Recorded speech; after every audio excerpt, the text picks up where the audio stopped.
Hello भाइयों, नमस्कार सभी को। मेरा नाम सोम है। हाल ही फ़िलहाल में मैं ट्रांसफ़र ऑफ प्रॉपर्टी एक्ट लेके आया था पढ़ने के लिए।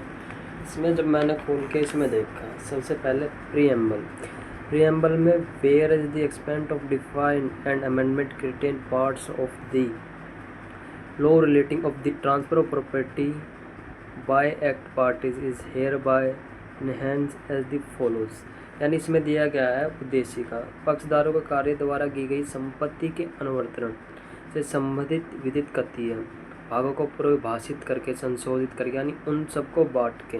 अतः एकाएक निम्नलिखित रूप यानी उन सबको इकट्ठा कर कर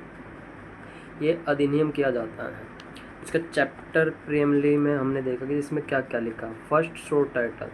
this act may be called the transfer of property act 1882। जो ट्रांसफ़र ऑफ प्रॉपर्टी एक्ट आया था वो 1882 में आया था। इसके संक्षिप्त का नाम है यह अधिनियम संपत्ति अधिनियम है जो 1882 कहा जाएगा। इसमें कमेंडमेंट है it shall come into force on the first day of July 1882। यानी शुरुआत से लेके या जुलाई 1882 के प्रथम दिन से पर्वत यानी लागू किया जाएगा। Extent, it extends in the first instance of the whole of India except the territories which immediately before the 1 November 1956 were comprised in part by state और in the state of Bombay, Punjab and Delhi. इसमें यह बताया गया है कि प्रथम इसका विस्तार यानी जो ये लागू होगा वो पूरे संपूर्ण भारत में होगा, सिवाय उन राज्यों पर जो 1 नवंबर 1956 के लिए भारत के पूर्व भाग यानी राज्यों में है बम्बई, पंजाब, दिल्ली राज्य थे। बट दिस एक्ट और any part therefore may be notification in official gazette be extended to the whole or any part of the said territories by the state government concerned। यानी अब इसमें कहा गया किंतु यह अधिनियम इसके किसी भी भाग विस्तार उत संपूर्ण राज्य क्षेत्र यानी उन किसी भी भाग में राज्य सरकार व राजपत्र के अधिसूचना द्वारा दे सकेगी।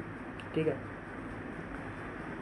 Any state government may from time to time by notification in the official gazette exempt the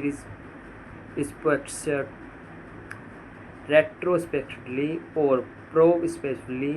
and the part of the territories administered by the such government from all any the following provision name। यानी किंतु इस अधिनियम किसी भाग विस्तार यानी उक्त संपूर्ण राज्य क्षेत्र यानी किसी भी भाग में जो राज्य सरकार के द्वारा शासकीय राजपत्र अनुसार के द्वारा की जाएगी और किसी राज्य सरकार अपने द्वारा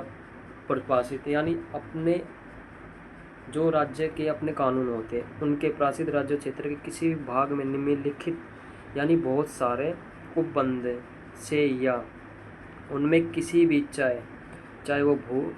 अपनी खुद की ज़मीन हो चाहे वो भविष्य लक्ष्य यानी फ्यूचर में कोई ज़मीन हो रूप से छूट शासकीय राजपत्र अधिसूचना यानी राजपत्र यानी गजट के द्वारा समय समय पर दे सकेगी। Section 54 paragraphs 2 and 3 section 59 107 and 123 यानी धारा 54 पैरा 2 और 3 धाराएं उसमें से 59 107 और 123 यानी know thing standing anything in the foregoing part of section 54 paragraphs 2 and 3 59 107 and 123 यानी इस धारा के अंतर्गत कौन सी जो पूर्ववर्ती यानी भाग में किसी होते हुए भी धारा 54 पैरा 2 और पैरा नंबर 3 धारा 59 धारा 107 और धारा 123 विस्तार ऐसे जिलों के भूभाग पर ना तो होगा और ना ही किया जाएगा। एंड डिस्ट्रिक्ट और tract of country for the time being excluded from the operation of the Indian registration act 100,908 under the power confirmed by the first section of the act of thrice। यानी इसमें क्या गया, जो भारतीय रजिस्ट्रीकरण यानी जो भारत में ज़मीन रजिस्टर होती है उसके अधिनियम 1908 के प्रवर्तन से उस अधिनियम की प्रथम धारा पर्वत शक्ति अधीन या अन्यथा तत्समय अपराजित हो गया, यानी अपनी शक्ति के अधीन, उस पर ना ही तो ज़्यादा पावर से और ना ही वह अधीन कर सकते हैं। Repeal of act saving of certain investments incidents right liabilities etc and extra in the territories to which the act extends for the time being. The enactments specified in the schedule hereto annex shall be repealed to the extent therein mentioned, but nothing herein consent shall be deemed to the effect। यानी इसमें क्या आता है, अधिनियमों का निःसरण, यानी जो अधिनियम किन्हीं अनीतियों पर संगतियों यानी अधिकारियों दायित्वों या इतिविधियों उन राज्यों क्षेत्रों में जिन पर अधिनियम का लगातार विस्तार हो, वह अधिनियम जो एक तरीके से चले हुए आ रहे हो या अनुसूची में विनिश्चित हो, उनमें उक्त विस्तार या निराशित किए जाएगी, किंतु ऐसमीन कोई भी बात निम्नलिखित प्रभाव डालने पर समझी नहीं जाएगी। इसके sub clause A the provision of any investment not hereby expressly repealed, यानी एकता अभियुक्त रूप से निरसित किसी भी अधिनियम के उपबंध यानी लगातार एनी टर्म्स और इन कंडीशन ऑफ एनी कॉन्ट्रैक्ट और constitution of property which are consistent with the provision of this act and are allowed by the law for the time being the force। किसी संविदा या संपत्ति संगठन के कोई भी निबंध या प्रसंगतियाँ जो अधिनियम के उपबंधों संगत या तंगत यानी विधियों द्वारा अनुज्ञात हो, यानी किसी की भी संपत्ति जो संगठन द्वारा या किसी निबंध या प्रसंगतियों यानी इकट्ठे रहने वाले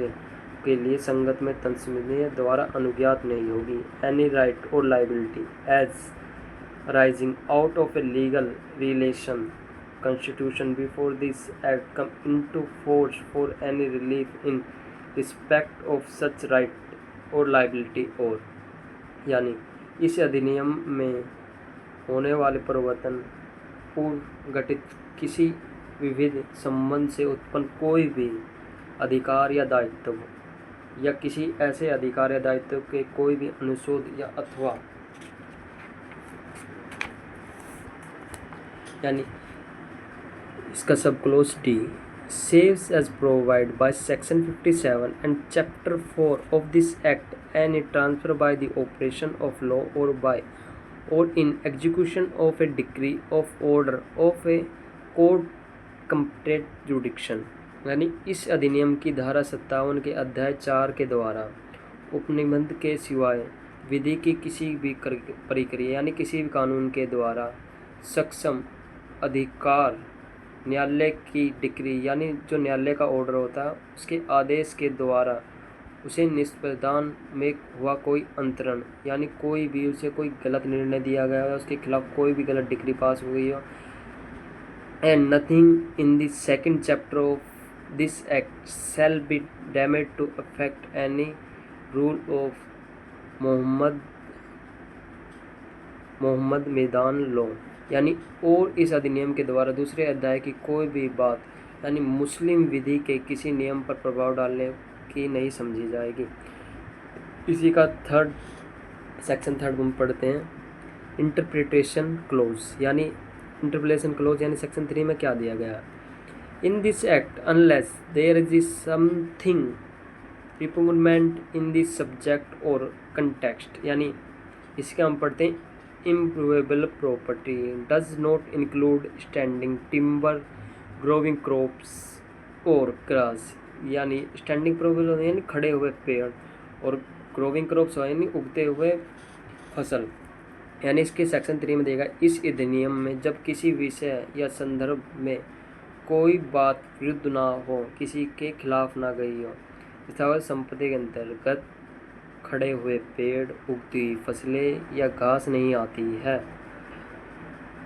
तो वह अस्वीय लिखित अभिप्रेत है।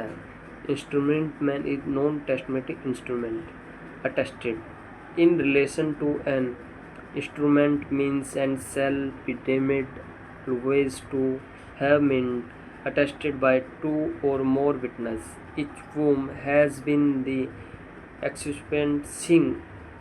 or affix his mark to the instrument or has seen some other provision sing in instruments in the prison and by the direction of an executant has sing the